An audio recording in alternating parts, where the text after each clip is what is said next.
दिल्ली में है, ये कथा बोली जाती है। और जहाँ ये कथा नहीं होती है वो जगराता स्वीकार नहीं करती है माँ।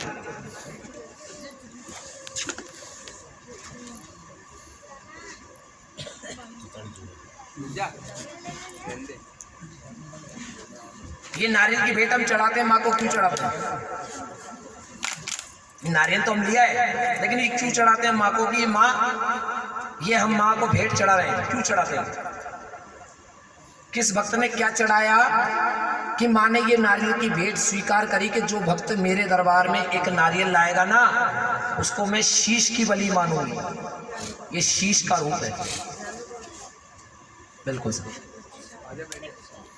इन्होंने सुनी हुई कथा ध्यानु भक्त, भगत ध्यानु, नाम सुना होगा आप लोगों ने। जिसने कथा सुन रखी है उसने सुन रखा है।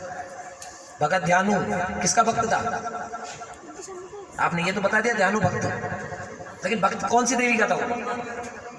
माता तो बहुत सारी है, काली माता, 52 शक्ति अंगे, शक्ति अंगों की सारी माता ही है। किसका बताया? काली माता, ज्वाला देवी का। ध्यानु भक्त ज्वाला देवी का सच्चा भक्त था। और भक्तों को माँ के दर्शन करवाता है। आज भी हिमाचल प्रदेश में आपको कभी फुर्सत मिले तो वहाँ आज भी 52 अंगों में से एक अंग है माँ ज्वाला देवी का मंदिर।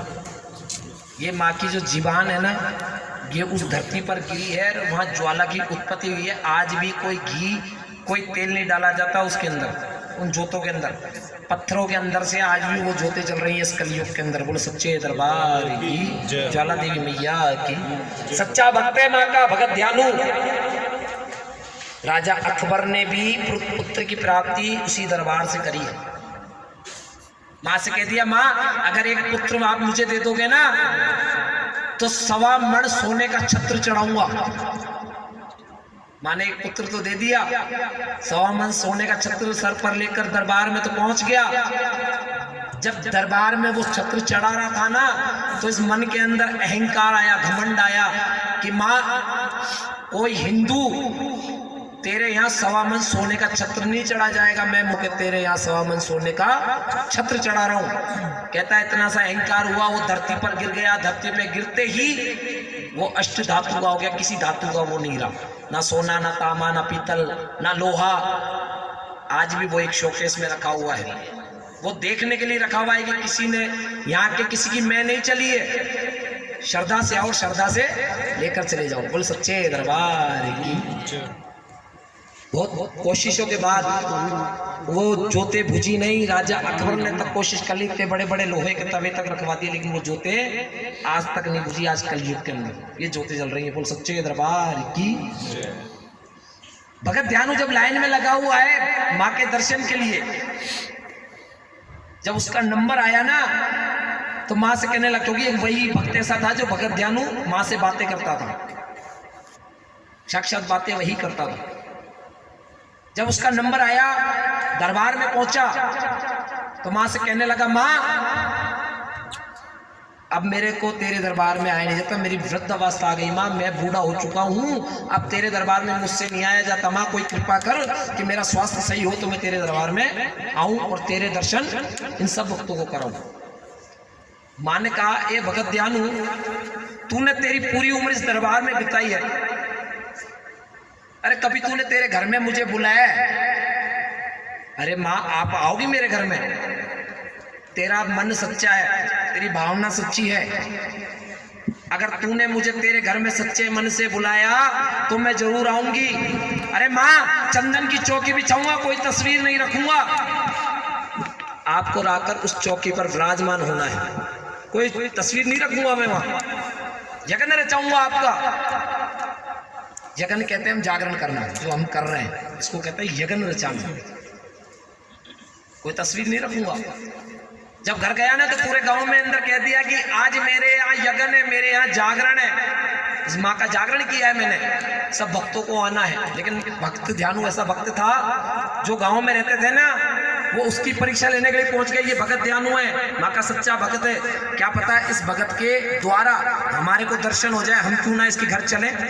जब पूरा गांव भगत ध्यानु के यहाँ इकट्ठा हो गया, आधी रात का वक्त हो चुका है, आधे भक्त चले गए, फिर थोड़ा वक्त और बीता, थोड़े वक्त और चले गए, फिर थोड़ा वक्त बीता, थोड़े वक्त और चले गए। जब सुबह का वक्त हो चुका है लास्ट में, तो दोनों बहन भाई रह गए आखिरी में, भगत ध्यानु और भगत ध्यानु की बहन नानकी, दोनों बहन भाई रह गए। बहन कहने लगी, भैया हमने सारी रात इस माँ का यज्ञ किया है, माँ का जागरण किया है, इस माँ ने तो हमें दर्शन ही नहीं दिए। अरे ऐसा करो, आप उठो, चलो आप आराम करो। कहते जैसे भगत ध्यान उठने लगा, माँ ने हाथ पकड़ लिया, कहाँ जाता है मुझे बुलाकर। अरे मैं तो कब से आई बैठी हूँ, ये तो जो आए थे तेरे भक्त तेरी परीक्षा लेने के लिए आए थे, इनको थोड़ी दर्शन तो तुझे देने थे, मुझे इनको थोड़ी दर्शन देने थे। अरे माँ आप आ गई, मेरे घर में चल के आई हो, मेरा भाग्य तो धन्य हो गया माँ कि आप चलकर मेरे घर में आई हो। जब माँ कहने लगी, ये भगत ध्यानु तूने तेरे घर में मुझे तो बुला लिया, लेकिन मेरे लिए बेटा क्या लेकर आया है? भगत ध्यानु सीधा साधा भूल गया। अरे माँ वो तो मैं भूल गया, मेरे को कुछ याद ही नहीं रहा कि कुछ भेंट भी चढ़ानी है आपको मेरे को। कहते जब भगत ध्यानु को कुछ नहीं सुझा, माँ के हाथ से तलवार छीन ली, अपना शीश काटा और माँ के चरणों में चढ़ा दिया। बोल सच्चे दरबार की। कहते हैं माँ ने भी क्या किया, एक मेवे का दाना उठाया, भगत ध्यानु के शीश से मिलाया, वापस शीश जोड़ दिया। बोल सच्चे दरबार की। अमरता का वरदान दे दिया है भगत ध्यानु। अरे तेरा जैसा भगत तो ना मुझे इस युग में मिलेगा, ना आने वाले युग कलयुग के अंदर मिलेगा। जा तुझे अमर किया। अरे माँ आपने मुझे अमर तो कर दिया, अरे मेरे को अमर किया वो तो ठीक है, अरे आने वाले कलयुग में कोई आपको शीशदान थोड़ी करेगा, कोई आपका यज्ञ रचाएगा। तो आप मुझे बताकर जाओ कि आने वाले कलयुग के अंदर अगर कोई भक्त आपका यज्ञ रचाता है, आपका जागरण करवाता है, तो कोई आपके लिए भेंटा ला सके, ऐसी कोई भेंट बताकर जाओ माँ आप। जब माँ ने कहा, ए भगत ध्यानु जो भक्त मेरे यहाँ एक नारियल इच्छानुसार दक्षिणा लौंग इलायची का जोड़ा दोष को धजा करके इस दरबार में लाएगा, उसको मैं शीश की भेंट मानूंगी। बोलो सच्चे दरबार की। जब माँ ने भगत ध्यानु को अमरता का वरदान दिया, शीश की भेंट के रूप में ये नारियल की भेंट माँ ने मांगी कि जो मुझे नारियल की भेंट चढ़ाएगा उसको मैं शीश की भेंट मानूंगी। बोलो सच्चे दरबार की। ये वही शीश की भेंट है जो भगत ध्यानु ने चढ़ाई। आज भक्तों ने यज्ञ माँ का रचाया है, इसलिए ये शीश की भेंट अब भक्त लोग माँ को चढ़ाएंगे। बोलो सच्चे दरबार की। ये 16 कला पढ़ेंगे, 16 कला पढ़ने के साथ साथ ये शीश की भेंट माँ को चढ़ाएंगे, एक एक बारी बारी है।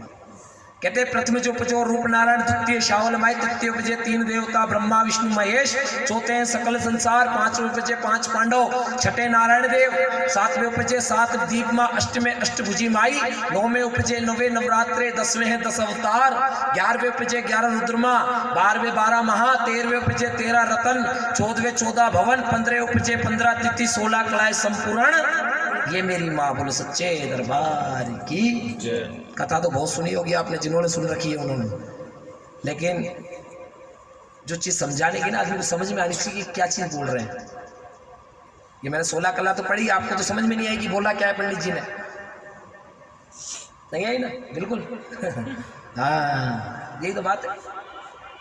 कहते प्रथम जो रूप नारायण, भगवान नारायण का जन्म हुआ सर्वप्रथम। द्वितीय शावल माई माँ काली का प्रकट होना। तृतीय उपजे 3 देवता ब्रह्मा विष्णु महेश, तीनों देवों की उत्पत्ति। चौथे सकल संसार, संसार की रचना। 5वें उपजे 5 पांडव जिन्हें राजा बनाया गया। छठा है नारायण देव, धन की उत्पत्ति। 7वें उपजे शीतला माता, माँ शीतला का जन्म हुआ। 8वें अष्टभुजाधार। ये 8 अस्त्र जो देख रहे हैं माँ के, ये हर देवता ने एक अस्त्र माँ को दिया है। 9वें उपजे 9 नवरात्रे। कितनी बार आते हैं साल में? 2 बार, 4 बार, 4 बार। हाँ नवरात्र भी आते हैं, वो भी तो नवरात्र ही है। 4 बार आते हैं, हर 3 महीने में एक बार माँ के नवरात्रे आते हैं। वो तो पता ही नहीं। 9वें उपजे 9 नवरात्रे, 10वें हैं 10 अवतार। भगवान के 10 अवतार इस धरती पर हुए। 11वें उपजे 11 रुद्रमा, हनुमान जी महाराज का जन्म हुआ।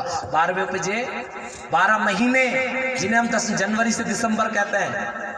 सही है बिल्कुल। नौजवान पीढ़ी सही है क्या? बिल्कुल है। अरे क्या बात है, ये भैया जो कंबल पे ओढ़ कर बैठे ना, बोलो भैया बिल्कुल सही है। जनवरी से नया साल शुरू हो जाता है और दिसंबर में 31 मना लेते हैं हम लोग। नहीं भैया, कभी नहीं होता है नया साल 1 जनवरी को। चैत्र का पहला नवरात्रा नया साल शुरू होता है। ये 31 वेटी कुछ नहीं है, आजकल की पीढ़ी को तो पता ही नहीं है। तो चल रहा है चलन, अंग्रेज छोड़कर हम साथ साथ चल रहे हैं। कभी नहीं मतलब जब आए माँ का नया साल शुरू होता है, माँ शुरू करती है नया साल की भक्त नए साल में प्रवेश करे। जनवरी इसके पहले नवरात्र से चैत्र के किसने रखे थे? चैत्र के पहले नवरात्र, चैत्र का जो नवरात्र आते हैं वो किस भक्त ने रखे थे? नहीं, ये भी नहीं पता होगा आपको। क्या बात है, कंबल तो ले लिया सब ले लिया कोई बात नहीं, मैंने नहीं लिया, मेरे को बहुत देर से सोच रहा हूँ मैं कि ये कंबल ले लूँ। हाँ, ये जो नवरात्र चैत्र वाले ये राजा दशरथ ने रखे थे तो राम जी की प्राप्ति के लिए। किसकी? राम जी की प्राप्ति के लिए राजा दशरथ ने ये नवरात्रे रखे थे। और वो जो अक्टूबर वाले नवरात्रे आते हैं आसूस के, वो राम जी ने रखे थे रावण में विजय प्राप्त करने के लिए। इसलिए नवरात्रे मनाए जाते हैं। दिवाली उसी रूप में मनाई जाती है कि राम घर लौट कर आए थे, इस रूप में दिवाली मनाई जाती है। दीप जलाए थे महलों के बाहर, अपने अपने घरों के बाहर लोगों ने दीप जलाए थे कि राम जी आज अयोध्या वापस आ गए। और जो बीच में जो 3 महीने बाद नवरात्रि आते हैं ना, वो गुप्त आते हैं। वो जो ऋषि मुनि जो कोई सिद्धि प्राप्त करनी होती है वो लोग रखते हैं वो गुप्त में, वो बताते नहीं किसी को कि नवरात्रि रख रखे। 12वें पे 12 महीने, 13वें पे 13 रत्न, इस संसार में 13 रत्नों की उत्पत्ति। 14वें पे 14 भवन, इस संसार में आज भी 14 भवन ऐसे हैं जिसके अंदर कोई घी कोई तेल नहीं डाला जा रहा। ये माँ की ज्योतें जल रही हैं, बोले सच्चे दरबार की, ज्वाला देवी मैया की। धर्म कोई सा भी हो, हिंदू हो, मुस्लिम हो, सिख हो, ईसाई हो, पूजा इसी की हो रही है। हिंदू भी किसी देवता की आराधना करनी होती तो जोत जलाता है। मुस्लिम धर्म आप दरगाह में चल जाए, चिराग जलते हैं वहाँ, वो उसकी पूजा करते हैं। और गुरुद्वारे चल जाओ, दीपक जलाया जाता है। ईसाई धर्म कैंडल मोमबत्ती जलाते हैं। लेकिन ठिकाना यही है, बोले सच्चे दरबार की। धर्म कोई सा भी अपना लो, हिंदू बन जाओ चाहे मुसलमान बन जाओ। हाँ बिल्कुल साहब, नहीं रख सकते हैं, रखने में कोई वो नहीं है, लेकिन ये किसी को बताए नहीं जाते। अगर आप भी कभी रखो तो अपने मन के अंदर रखो। पक्की बात है, उसमें जो इस इन नवरात्रों में नहीं मिलता ना, वो उस नवरात्रों में मिल जाएगा, लेकिन वो बोले नहीं जाते। हाँ, क्योंकि हर कोई विघन डालने वाला काम होता है उसके अंदर। किसी को पता ही नहीं कि नवरात्र हैं, उल्टा सुल्टा खाते हैं, सब कुछ करते हैं, पता नहीं रहता उनको कि नवरात्रि कब चालू हो गए। बोल सच्चे दरबार की। 15वें बजे 15 तिथियां जिनको हम पड़वा से मावस या पुण्यू 16 कला संपूर्ण, ये माँ भगवती। बोल सच्चे दरबार की। इस संसार के अंदर 2 देवता ऐसे हैं जो 16 कला संपूर्ण है। कौन है? और हाँ क्या? भगवान श्री कृष्ण और ये माता रानी। ये 2 ही देवता 16 कला संपूर्ण बताए गए हैं। बाकी किसी देवता की 16 कला संपूर्ण, किसी की 14 है, किसी की 12 है, किसी की 8 है, किसी की 10 है, किसी की 13 है। जैसे राम भगवान को 14 साल का वनवास मिला, इसलिए उनको 14 कला संपूर्ण बोला जाता है। ये कलाएं होती है अपनी अपनी। और 16 कला संपूर्ण 2 ही देवता हैं कि माता रानी और दूसरे कृष्ण भगवान। ये माता रानी कौन है ये भी नहीं पता होगा। कौन है? पूजा तो करते हैं शेरा वाली मैया की, 8 अस्त्र है, शेर पर बैठी है कौन ये? देवियां तो बहुत सारी हैं, लेकिन इनकी पूजा क्यों होती है? ये 16 कला संपूर्ण क्यों है? ये देवी तो बहुत सारी है, काली मैया है, लक्ष्मी मैया है, सरस्वती मैया है, लेकिन हम ये शेरा वाली मैया को क्यों पूछते हैं? ये 8 अस्त्र जो वाली मैया है, इसी की पूजा करते हैं। और इन्हीं को क्यों कहा गया 16 कला संपूर्ण? बाकी किसी देवता की क्यों नहीं है? क्यों जी बाबू जी? हाँ, ये भी नहीं पता होगा। लेकिन 16 कला संपूर्ण इसलिए माना जाता है इस माता रानी को। यशोदा मैया के किसने जन्म लिया था?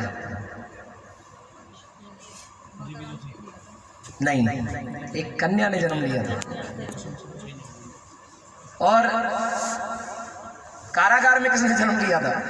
कृष्ण जी ने। नंद बाबा कन्या को लेकर उस कारागार में छोड़कर चले गए और जो कृष्ण भगवान है उनको लेकर यशोदा को दे दिया। जब कंस ने देखा कि फिर से ये 8वीं कन्या जन्मी है, अब मैं इसको भी मार दूंगा, 7 तो पहले मार चुका था, ये 8वीं कन्या जन्मी है ये, अब मैं इसको भी मार दूंगा। कहते हैं जब उसको पकड़कर उसने पत्थर पर मारा तो आकाश में बिजली बनकर ये अष्टभुजाधार बन गई। बोल सच्चे दरबार की। इसलिए इन दोनों देवताओं को, देवी देवताओं को 16 कला संपूर्ण बोला जाता है, एक माता रानी और एक कृष्ण भगवान। बोल सच्चे दरबार की। आइए ये नारियल की भेंट बड़े प्रेम से माता रानी के चरणों में चढ़ाएं और शीश झुकाएं, आशीर्वाद लें। बोल सच्चे दरबार की। एक एक आ जाए।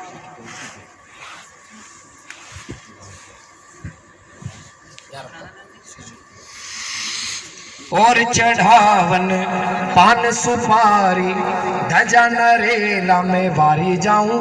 बछड़े ने शीश चढ़ायो है चरना तो वारी वारी जाऊं। बछड़े ने शीश चढ़ायो है चरना तो वारी वारी जाऊं। पाँव पलक के मैया शीश मिलायो, जोड़ मिलायो मैं वारी जाऊं। हो रही है जय जय कार्य है चरना तो वारी वारी जाऊं। और चढ़ावन लौंग इलायची, धजा नरेला में वारी जाऊं। बछड़े ने शीश चढ़ायो है चरना तो वारी वारी जाऊं।